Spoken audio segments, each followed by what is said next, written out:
Imagine a world where punishment wasn't random cruelty in the heat of battle, but a scheduled event, printed on calendars, sold as entertainment, and run like a business. Let's step back.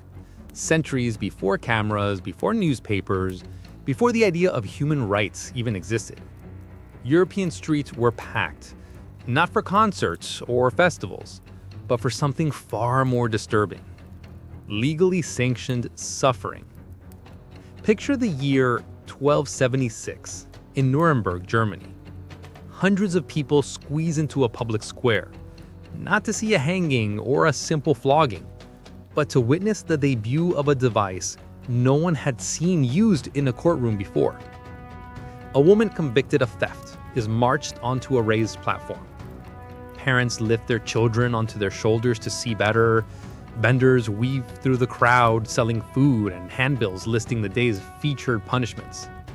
The price of admission? Just a few pennies. She isn't about to die. Not yet. This is something new.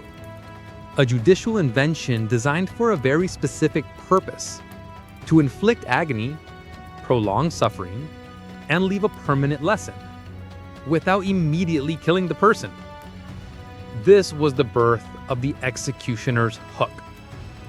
For centuries prior, torture was chaotic, born on battlefields, improvised with whatever tools soldiers had on hand. But the 13th century brought a chilling shift. European courts made a deliberate choice: formalize pain, standardize it, regulate it, put it under government control. And so the hook emerged as a brilliant, if horrifying, legal innovation. Lawyers of the time called it intermediate punishment, too cruel to be considered a simple corrective measure like whipping or branding, but not quite deadly enough to classify as execution. It was the middle ground, a punishment engineered to hurt, humiliate, and break a person without pushing them into the afterlife too soon. What makes this even more unsettling is how scientific it all was. This tool wasn't a crude iron spike. The design showed precision. 4 curved metal prongs angled in such a way that, if inserted correctly, they'd avoid instantly fatal injury. Executioners didn't just wield these hooks. They trained like medical specialists for years. Apprenticeships were mandatory. They studied anatomy, where nerves clustered, where major arteries lay, how to maximize torment while preserving consciousness. They were surgeon torturers, licensed by the state. And everything, every single use was documented. The crime, the method, the level of insertion, the duration, and the outcome. Those records still exist, filed away in German archives. They show us a system that was not impulsive or barbarically chaotic, but structured, authorized, normal. 3 versions of the hook were eventually created, each with its own legal purpose: the throw hook, the rib hook, and the suspension hook. Each had protocols, techniques, and guidelines. These tools became so deeply embedded in law and culture that they remained in use for over 6 centuries across 7 European countries. But one detail Hollywood consistently gets wrong, especially with the throw hook, is crucial to understanding why the people subjected to it didn't scream. Because this device didn't just cause agony, it silenced you. So before we dive into the worst methods this tool was used for, let's walk you through the first and most common version of the throw hook and what it truly did to the human body. Imagine that same platform in Nuremberg. You're the one condemned. You've heard rumors, you've seen others come back barely able to speak, but nothing prepares you for the moment the executioner steps forward with that iron implement in his gloved hand. 4 prongs, each roughly the length of a finger. The crowd falls silent. He places the hook beneath your jaw, just behind your lower teeth. Then with a swift, practiced motion, he drives it upward. The prongs rip through the soft tissue under your tongue, thread through the floor of your mouth, and anchor behind your jawbone. Blood fills your throat. Pain explodes across your face. But you're kept conscious, fully aware. We know this in detail thanks to an executioner named Franz Schmitz. Between 1573 and 1617, he recorded 361 executions and 345 cases involving the hook. His diary reads like a clinical procedural manual. He noted technique levels: shallow insertions for warnings, moderate insertion for punishment, deep insertion for those destined for later execution. And here's a part that many historians avoided mentioning for centuries. Executioners heated the hook before inserting it. Glowing red, hot enough to sear flesh on contact. It cauterized the wound, reducing the bleeding to keep victims alive longer, to maximize suffering. This wasn't just punishment, it was a show. Crowds expected a spectacle. Children under 12 were often allowed in free because this was considered moral education. Parents stood beside them, whispering cautionary warnings. This is what happens when you steal. Merchants sold pamphlets listing the names of the condemned, their crimes, and the method of torture scheduled for that day. It was entertainment. And the hook had a nickname: the Whisperer. Hours of hanging from the jaw crushed the voice. The pressure on the throat and vocal cords makes speech nearly impossible. At the end, victims could only whisper. Guards would lean in close to hear final words. Some whispered apologies, some cursed, and some, like one woman Schmidt recorded, whispered until her final breath for almost an hour. Her last words were chilling. This teaches nothing. If only the throat hook was the worst one. It wasn't. Because the next version, the rib hook, was so horrific that one of the most powerful monarchs in Europe outlawed it the very moment she saw it. But the rest of Europe refused to follow her lead. And that is where the story turns darker. To understand the true depths of cruelty the hook reached, you need to meet a woman named Anna Hansen, one of the countless victims whose lives were swallowed by Europe's witch-hunting frenzy. You're in Bamberg, Germany, early 1600s. Witch trials are tearing through the region like a fever. Anyone, especially women, can be accused for something as small as singing alone in a field or for a neighbor's crops failing. For Anna, that accusation is enough. She's dragged before a trial, given no real chance to defend herself, and sentenced to a punishment reserved for what courts considered society's corrupting forces. Not death by fire, not hanging, death by rib hook. This hook is different from the throat hook, longer, sharper, designed for deeper penetration into the body. Anna is forced face down onto a wooden frame. She feels the executioner's hand on her back, and then the cold bite of iron between her ribs, just below her shoulder. He pushes with controlled force. The hook slips between her fourth and fifth ribs. It doesn't puncture a lung. Executioners learned to avoid that. It would bring death too quickly. Instead, this hook is guided upward into the chest cavity until it lodges near her spine. Then they lift her. Anna hangs from that single piece of iron, her full weight suspended by one rib. With every breath, the hook shifts and widens the wound. Ribs begin to separate from the spine. The slightest movement feels like knives dragging through her torso, but she remains conscious. That was the point. Death crawls in slowly, usually over 2 to 6 blurred hours, through internal bleeding, shock, and suffocation as the body gradually collapses upon itself. This wasn't a rare sentence. In Bamberg alone, from 1626 to 1631, more than 400 people were tortured and killed in witch trials, and nearly 2/3 of them died by rib hook. Hundreds of women met that same fate. We have an account from a woman whose torture was interrupted at the last moment when her accuser withdrew her charges. Barely alive, she described the sensation in the statement recorded by court scribes. "My ribs peeled from my spine like skin from fruit." Centuries later, forensic specialists studied these records. Their conclusion? Victims stayed conscious through most of the agony. The hook was designed with surgical discipline to prolong life as long as possible, ensuring the crowd witnessed every second. But in 1755, someone powerful finally forced a change. Maria Theresa of Austria, ruler of a vast European empire, wanted to see with her own eyes what kind of justice her courts carried out in her name. She attended a rib hook execution accompanied by her physician and spiritual advisor. She stayed through all 6 hours. By nightfall, shaken, she wrote 7 words in her personal journal, words that have survived. "I have seen the machinery of hell." Within a week, she outlawed the rib hook across all Habsburg territories, lands that now include Austria, Hungary, the Czech Republic, parts of Italy, and more. Her decree called the practice inhumane, contrary to Christian mercy.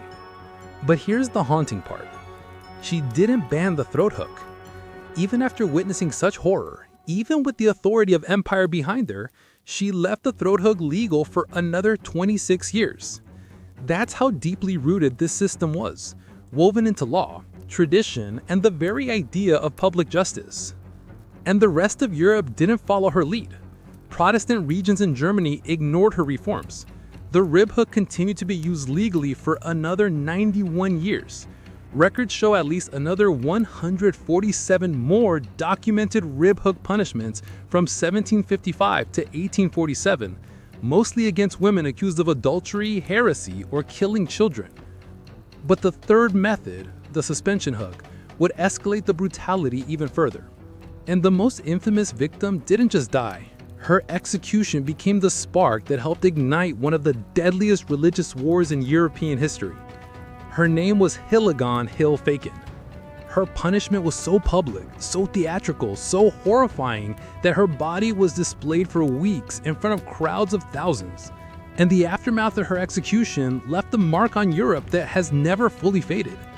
This story changes everything you thought you knew about medieval punishment, because the suspension hook didn't just torture and kill, it sent a message powerful enough to plunge regions into war. And what happened to Hill-Faken's body afterward is something you won't be able to forget. Long before her name became a whispered warning across Europe, Hildegard Hill-Faken was simply a believer, one of thousands swept up in a radical religious movement that promised salvation, revolution, and a new world. It was 1535 in the German city of Münster. A fiery sect of Anabaptists seized control and proclaimed the city the New Jerusalem. They believed the end of days was near and that Münster would become the capital of God's kingdom on earth. Rules dissolved, order crumbled, and in the chaos, Hiller rose to prominence, recruiting other women, spreading the movement's teachings, and becoming one of its most loyal followers. When Catholic and Protestant forces united to retake the city, the rebellion was crushed. The leaders were executed.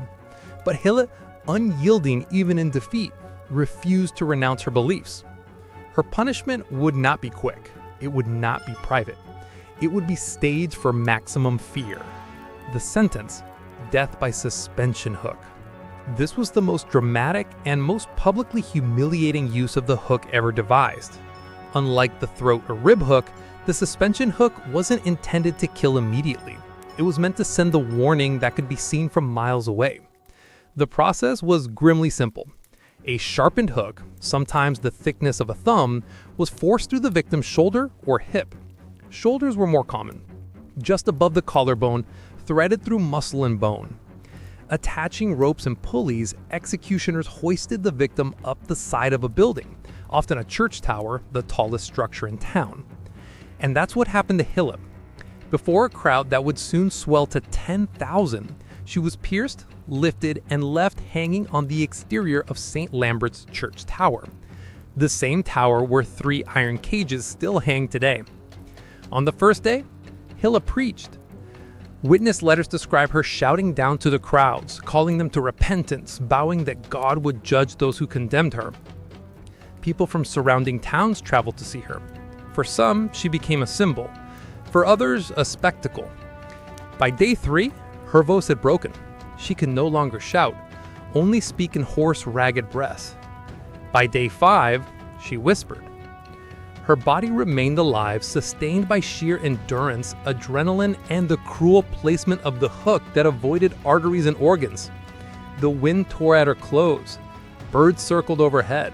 Her skin blistered from sun and tore under rain and cold. On the 8th day, Hilla finally died, still hanging above the city she had once believed would be holy ground. But it wasn't over. They left her body on that hook for 6 more weeks, suspended, rotting, visible to everyone. Parents walking with children, merchants opening their stalls, travelers arriving by road. There she was, day after day, her body slowly decomposing, becoming a visual punishment far more powerful than any speech or decree. When her remains finally gave way, she didn't receive burial or dignity. They placed her bones inside one of 3 iron cages mounted on the same tower. There her skeleton hung on display for more than 50 years. Rain and wind eventually scattered what was left of her. But the cages remain, a permanent reminder etched into stone and sky. That one execution, one woman on a hook, had consequences no one foresaw. News of Hilla's suffering swept through Europe. Pamphlets circulated describing the torture in detail, framing it as the ultimate example of Catholic cruelty. Protestants used her death as a rallying cry, fueling outrage and polarization. The story of the woman who hung for 8 days became a mythic spark in the tinderbox of religious tension. Historians now cite her execution as one of many emotional catalysts that helped push Europe toward the 30 Years' War, a devastating conflict that claimed more than 8 million lives. Pause for a moment and let that sink in. One device, one execution, a ripple of consequences that turned into a continental war. But what's even more unsettling is how the executioner's hook left a legacy we still feel today, one hiding in plain sight in every hospital. Because the knowledge executioners gained from centuries of probing the human body, where muscle attaches to bone, where nerves respond to pressure, and how flesh can be pulled back without killing a patient too quickly, did not disappear. It evolved.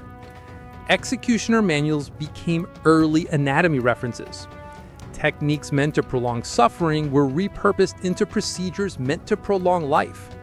Tools designed to hold open wounds during torture transformed into surgical retractors used in operating rooms.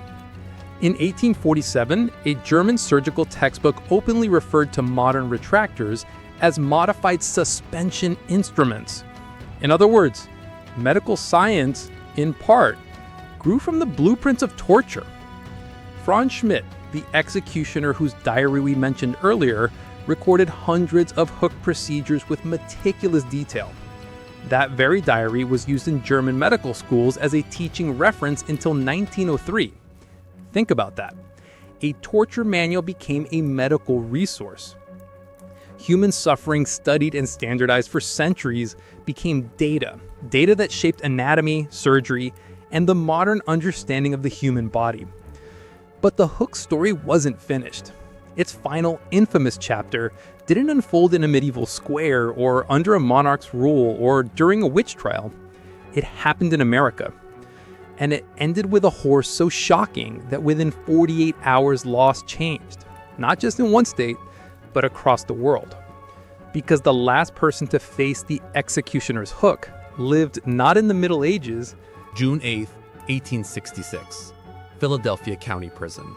Not medieval Europe, not a distant castle or a remote village, an industrial-age American city with railroads, factories, cameras, and newspapers.